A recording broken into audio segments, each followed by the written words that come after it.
So you think Liz Cheney should go to jail? Cheney did something that's inexcusable. I think those people committed a major crime. Sir? For what they did. Yeah. Honestly, they should go to jail. He does this to keep you all in a panic. And if he goes after her, she's going to fight back. I promise I will wear a MAGA hat for one day on the show and say, thank you for doing it.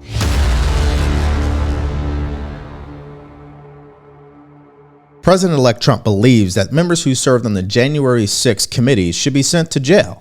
This is what he revealed during his interview with Meet the Press host Kristen Welker. Well, this didn't go very well with the ladies on The View. In fact, they got into a fight over it.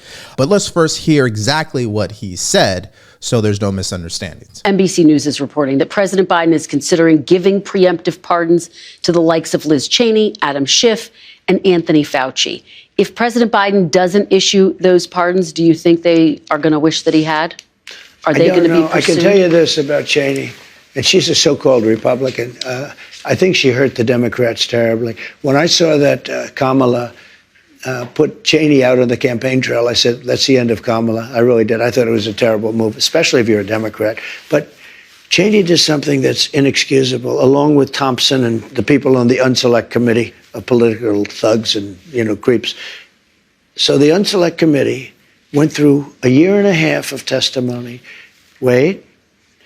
They deleted and destroyed all evidence of that they found. You know why? Because Nancy Pelosi was guilty. Nancy Pelosi turned down 10,000 troops. You wouldn't have had a J6 because other people were guilty. They lied. And what did they do? They deleted and destroyed a whole year and a half worth of testimony. Do you know that I think those people committed a major crime. Sir? And Cheney was behind it. Well, and so was Benny Thompson and everybody on that committee. For what they did. Yeah. Honestly, they should go to jail. So you think Liz Cheney should go to jail? For what they did. Everyone on the committee, you think I think should everybody go to jail. Anybody that voted in favor. Are you going to direct your FBI director and your attorney general to send them to jail? No, not at all. I think that they'll have to look at that, but I'm going to focus on drill, baby, drill. So you have to appreciate his honesty, and he does make a point, right? Why would they delete evidence? I mean, not just a little bit, but they deleted a lot of evidence. Why not expose all of it? Put it all on the table. Be very transparent. Oh, I know why. Because that would mean other people were also at fault. And we don't want to talk about that. And by the way, since time has passed, there have been videos showing how Nancy Pelosi was actually shocked that there wasn't any National Guardsmen. She said that it was her fault, but no one wants to talk about that, right? They only want to put it all on the feet of Trump. Now, here's Whoopi Goldberg recommending that her audience don't really take this too seriously, right? And that Trump is only doing this to create more chaos. Well, Ana Navarro did not take that very well. Watch. He does this to keep you all in a panic. He does it to make you all do this and talk about him. It is so terrible. But we have to do from now until January 21st is be with our families, be with our kids, do our jobs, make sure our checks don't bounce, make sure that we are taking care of ourselves and our families. Whatever he's going to do, he's going to do, but do take our word for it. Things seem to move slowly because, yeah, they didn't come get Hillary, but he has other people who are ready to go, but I don't think that they can just go out and do what they want to do. I told you last week I disagree with you when you say that because we have the luxury of saying that because we're legal, we are successful, but if you're an illegal immigrant in this country, you're not going to be not in a panic. If you are a woman working for the Department of Defense, you have a right to be in a panic. You tell people to stay fraught and like this. I'm telling people to prepare, Whoopi. I'm telling people to prepare. They are prepared. So that means that they can't be relaxing and enjoying Christmas. No, it doesn't mean that. When winter is coming. No, it does. You know what? I'm sorry. I mean, I disagree. Winter is here. Right. Winter's been with us. And my point is we can lay down and do nothing for the next 15 days and then be freaking out for the next 4 or 2 years. Now, there's a few reasons why I want to play this clip for you guys today. say in this reaction, because number one, it actually points out with what the media is actually struggling with at this point. They're at a crossroads. If they choose to obviously talk about, report, and cover Donald Trump in the same way they did during his first administration, that would be the nail in the coffin for the actual organization itself. No one will watch anything that they say. America is truly tired of the delusion. And then the second thing is that there are individuals, a mental health crisis happening in this country where they are panicking over every little thing that Trump does, and they shouldn't. And here is Alyssa Griffin echoing what I just said, but Sunny Holston does not take it very well. My point when I say I'm not going to be apocalyptic, it's not changing a tune. It's not making every single thing a 5-alarm fire. Yeah. If he does good, if he gets the Israeli hostages out, I promise I will wear a MAGA hat for one day on the show and say, thank you for doing it. Yeah.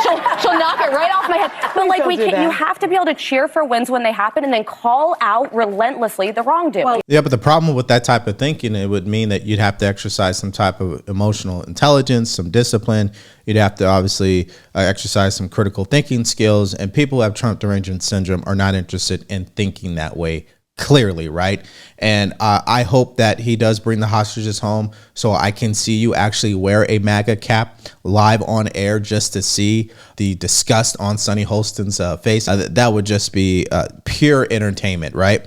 Speaking of emotion and not really critically thinking, hear Ana Navarro's response about Liz Cheney and how if she ends up being investigated, we should pay her legal fees. First of all, thank God for Liz Cheney, because she's not trekking to Mar-a-Lago to kiss the ring. She's not going into, deep hiding and in silence.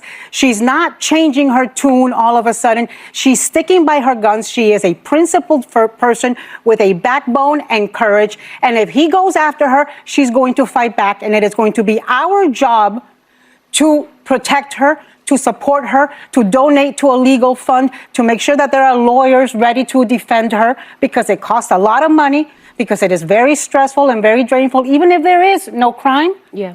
Being investigated by the federal government is a big deal.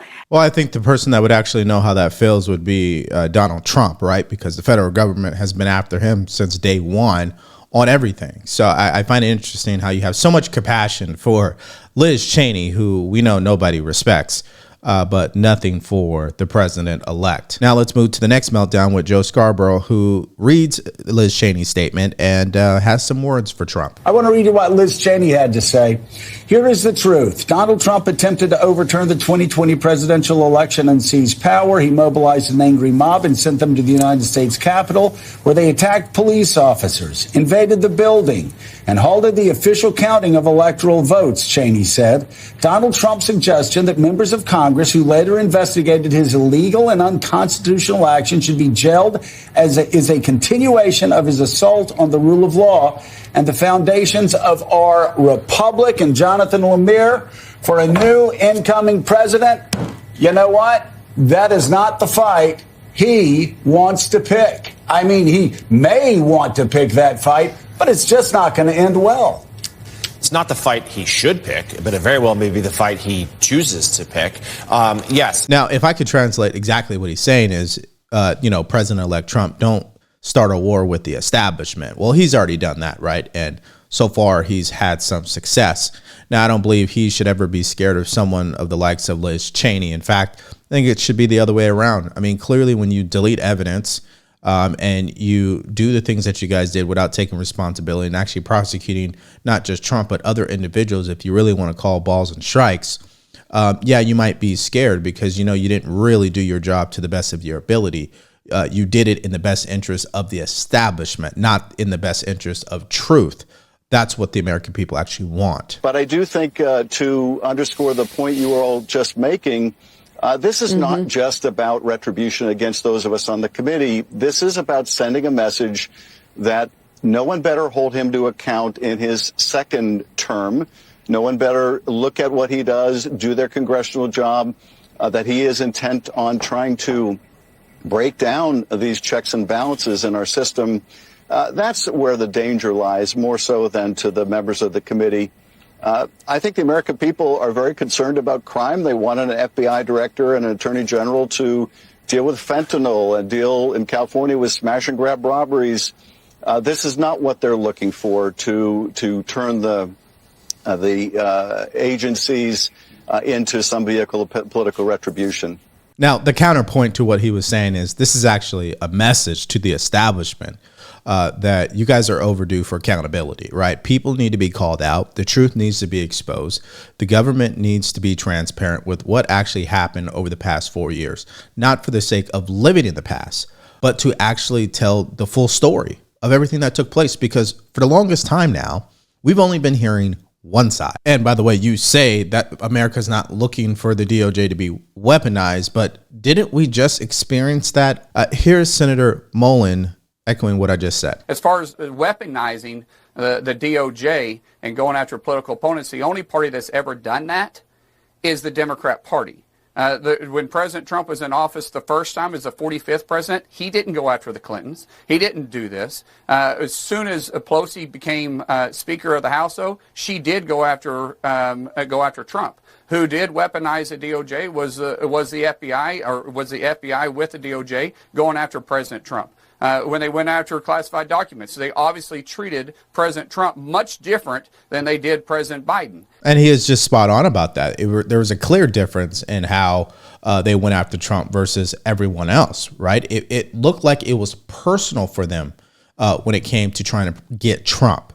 And now they're scared because they know they're guilty. Let's just be honest about it. But his campaign has not been centered around doing that, by the way. Now, could Kash Patel and Pam Bondi take it upon themselves to investigate some of these individuals? Yeah, they could. But will Trump actually make his presidency all about that? I'm not sold on that. And neither is Scott Jennings. Check this out. He clearly doesn't like what they did to him, but it was obvious to me. He got asked numerous different ways this morning about going back and having retribution, and he's clearly not interested in doing it. He said, my retribution will be having a successful country, which is something he said during the campaign. So is he ever going to love these people? No. Do I have any anticipation this is going to be a focus of him? No. He said energy, prices, and immigration were his focus. And I think this is the difference between the MAGA Republicans, right, or Trump supporters versus the left and the progressives and Democrats is this. Joe Biden clearly stated that he was going to unite the country and he was going to be better than Donald Trump. He wasn't by any stretch of the imagination, and not once did any of them ever call him out.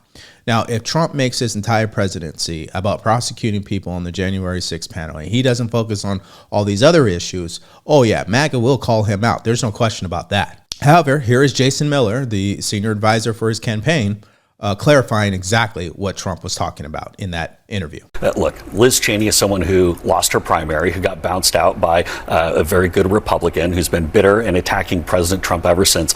I think Liz Cheney, quite frankly, for what she did, I have my own personal opinions about Liz Cheney, but what President Trump said, if you listen to the entire Meet the Press interview, is he wants everyone who he puts into key positions of leadership, again, whether that's Pam Bondi as the AG, Kash Patel at FBI, or anybody else, to apply the law equally to everybody. Now, that means if you're somebody who's committed some very serious crimes, who's committed very serious felonies, who's, for example, leaked confidential information in direct violation of laws that are in place, well, then obviously that sets you up for different things. But as far as the politics aspect, if you listen to the entire interview with President Trump, he said he's going to leave that up to the law enforcement agents in charge, including Pam Bondi and Kash Patel. But the things you mentioned so far, there has been no evidence of criminal wrongdoing. I want to talk. Well, she's right. There isn't any evidence that they actually want to look at. Of course, there's evidence. But again, the media has their side of the truth, which usually is not based on any type of truth. Then the people behind closed doors in Washington know. And then the little bits and pieces that are part of the truth that is leaked to social media and insiders, of course. But the bottom line is this. Just look at the results, okay? Was Donald Trump ever actually convicted of an insurrection? No, he wasn't. Has he ever been indicted for insurrection? No, he wasn't. What did the Supreme Court have to say about the way that the Justice Department handled the January 6th cases? They said it was overreach. Also, what about the actual committee deleting evidence? What about, again, Nancy Pelosi coming out and admitting that part of this was actually her fault when it came to the actual security? What about the fact that Trump did request the National Guard to be there, but was denied? What about all that information? See, during the reporting of all of this, none of that ever came out. It's only years later that it came out, and that's after the outrage and the propaganda that took place. So that leaves us with a question that I'd love for you to answer in the comment section below. Do you believe that Trump should prosecute the individuals who served on the January 6th committee? Someone like an Adam Schiff, someone like a Liz Cheney? Or are you the type of person that believes that he shouldn't even waste his time doing that and should focus on other things? Let me know what your guys' thoughts are about this and more in the comment section below. Now, there was breaking news earlier today where Daniel Penny was found not guilty and acquitted of all charges. This has caused protests to erupt right outside the courtroom. So if you guys want to check out that video, all you have to do is click on it because it's coming up right now.